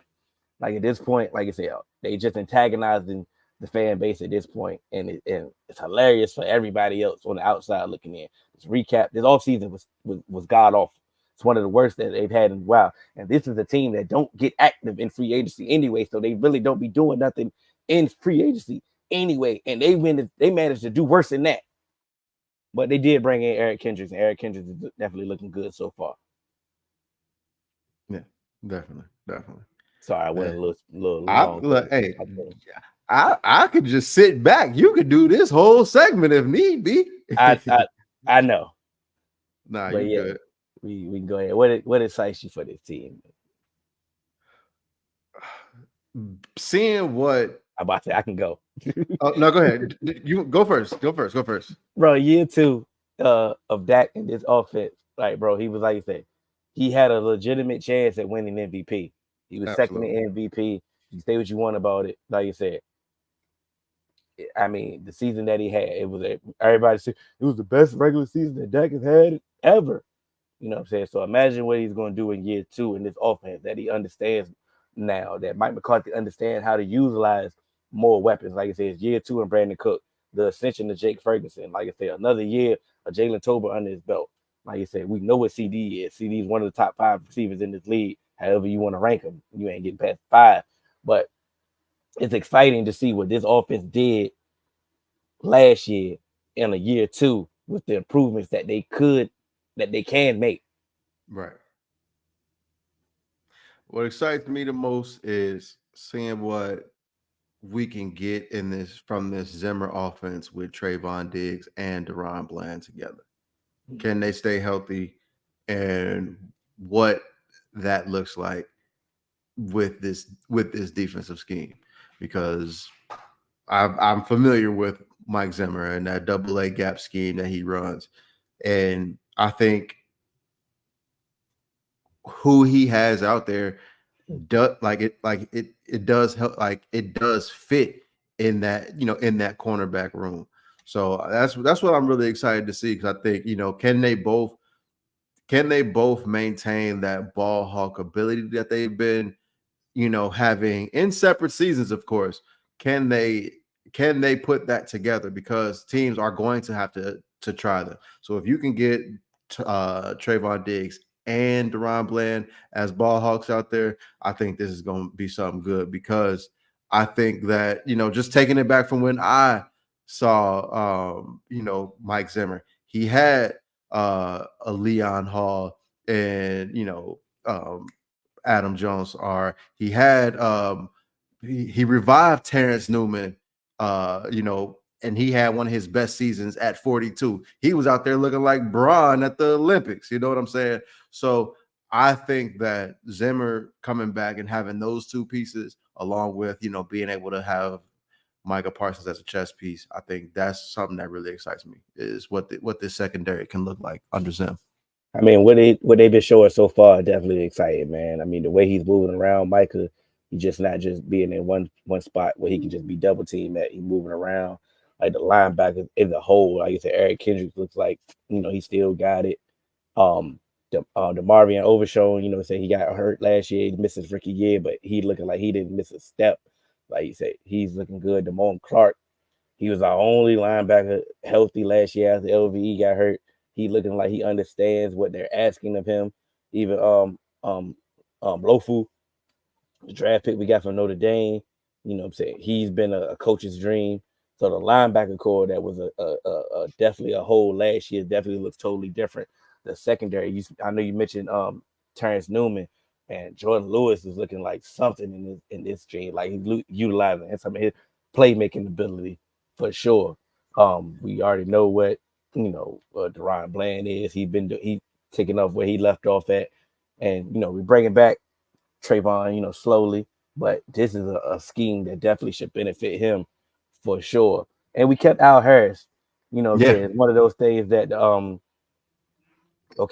Zim is trying to do some things differently now. That you say he getting Al Harris to speak the language for, for them. He's like, okay, this is what he asked for. So this is what I teach. You remember how I taught you do this? You do it this way. This is how you do it. Yep.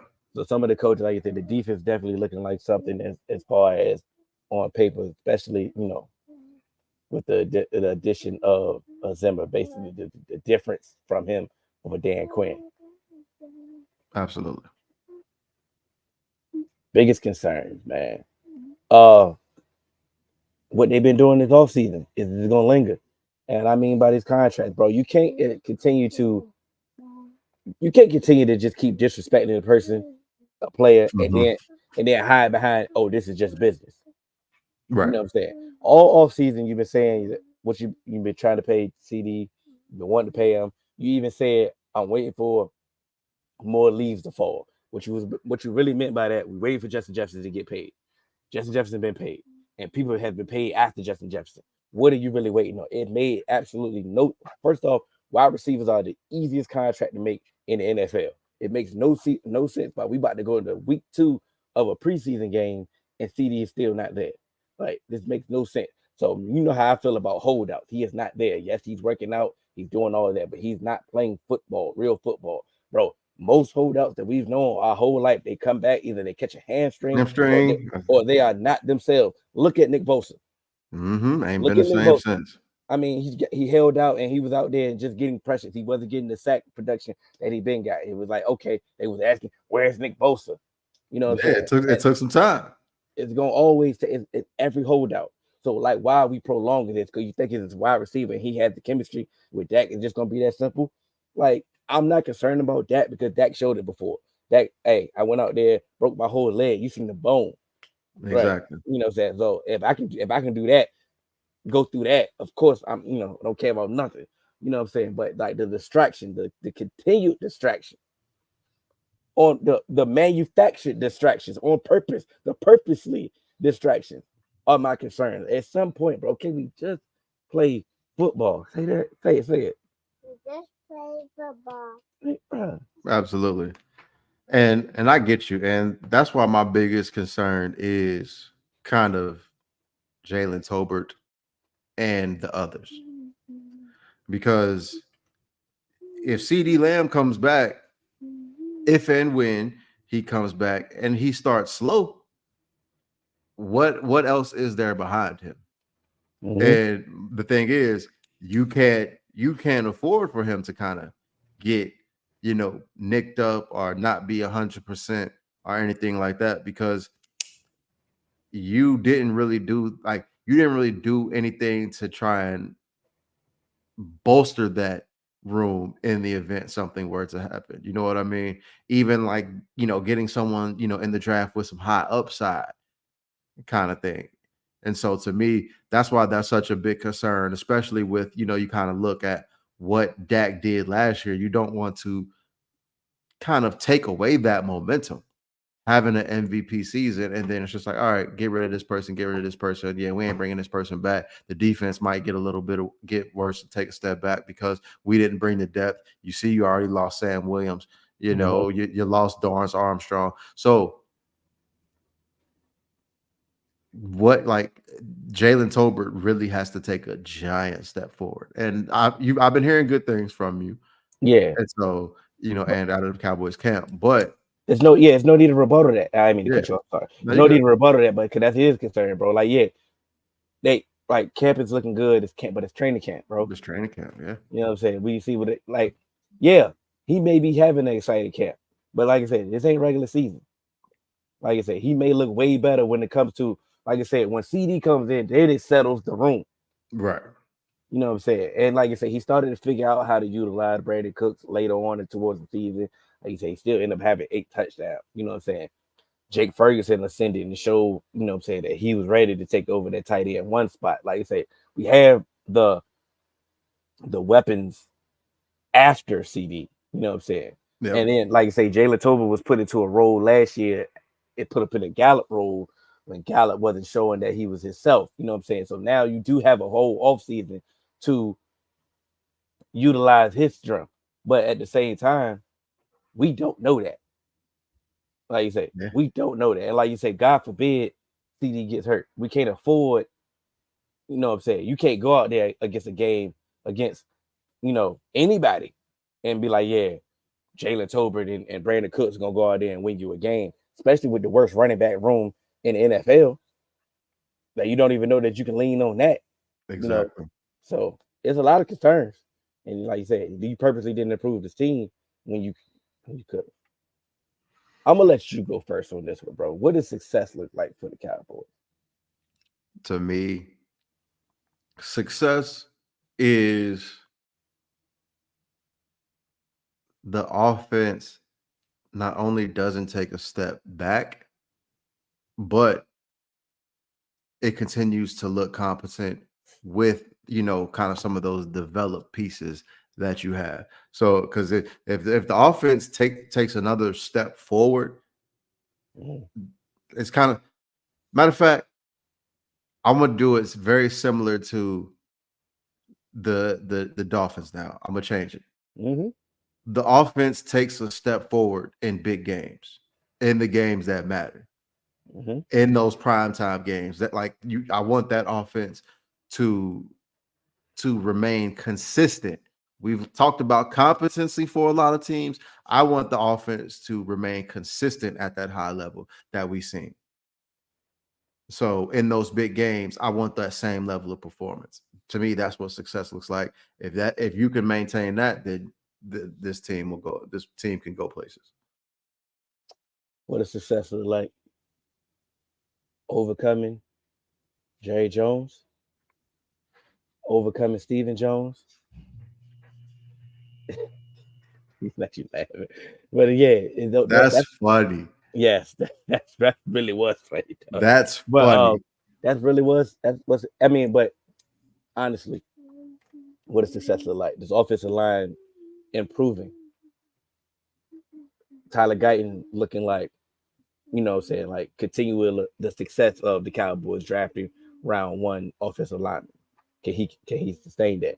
Can whoever is going to win the starting center job, can they be an upgrade over Tyler Biadasz? Can his offensive line have a run game? Like I said, I understand that the running back room is one of the worst rooms ever in life, but can they at least be a competent run, a run block? Because they couldn't run block last year at all. So can this offensive line be what it once was? Can it be the driving force of this team? Because if the offensive line has success, I mean the offense is going to have success. I mean they're going to be able to do the things that they want to do offensively to improve like you wanted to. Exactly. Defensively, can they get off the field when they need to? You know what I'm saying? Stop being so turnover dependent. Can you actually get off the field? Because once again, I know it sounded like a broken record, but it sounded like hate. But Shannon Sharp used to always be like, if they don't get a turnover, if they don't get a fumble, if they don't get it, what can the defense do? And it came from hate. It came from a hateful place. But can this defense just get you a stop? To me, a big part of this defense is going to fall on Mozzie Smith and also Diggy The play from those guys, in the middle of that front is going to be extremely important. I understand, Eric Kendricks and Damone Clark, they've been looking good. DeMario Overshawn, he's been looking good. But can those two up front, especially Odigizua, really keep the linebackers clean? And then can Osa also kind of be that third body on passing downs to kind of, push that pocket? So you want to take him another step forward? Yeah. I mean, because he has to. He has to take another step forward. He has to. I mean, there's no other way around it. To be quite honest, this defensive tackle room just as bad as the running back room. You know what I'm saying? So him and Mozzie, they gotta take a step forward. it has potential. Mozzie has shown flashes that we see what you was doing in Michigan. Like I said, he's still been recovering from a shoulder surgery all off season. He's trying to regain his weight. I was about to say, did he put on any weight yet? It's still a process. He's regaining some of that weight back. Like he's back. At least he's back in the 300s. Oh, you know what I'm saying? He's back in the 300 because, like I said, he was under that when it came to the season. So, like I said, he's doing that. But he's making some plays, like what I'm saying. But he's trying to get his cardio back at the same time. So it's a process. It's a process. But then, like I said, there's nobody behind him as well. So it's like, okay, it's tough, man. He's playing with fire. It's gonna be rough. Like I said, I know you excited for your season. I'm not excited, bro. I understand. You should be. I should be, right? Yeah. See, that's what I'm talking about, Coda. That's why you're here. See, that's why you give me time. No, but you should be happy for snow. You can catch us all major podcast platform. 3Man Weed, Instagram, Twitter, 3Man Weed _ You can email us at podcast.3.man.weed@gmail.com. I'm Hill. That's AJ. This is Coda. Y'all the four. Daddy. Throw your fours up. Yeah, I'm about to say, please don't embarrass me. Like,